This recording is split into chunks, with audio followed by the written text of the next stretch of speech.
কবিতা, রচনা সুনীল গঙ্গোপাধ্যায়।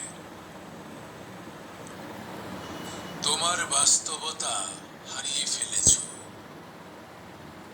এখন কি সময় আছে তোমার জীবন্ত শরীর স্পর্শ করার, এবং যে ওষ্ঠ থেকে আমার অতি প্রিয় স্বর জন্ম নেয় সেখানে চুম্বন দেবার?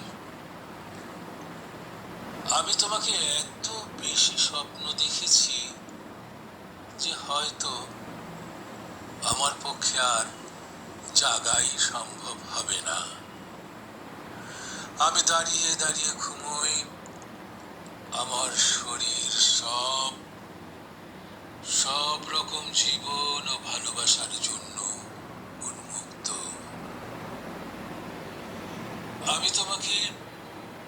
আমি তোমার ভুরু ছুঁতে পারি, ওষ্ঠ ছুঁতে পারি, এত কম। আমি তোমাকে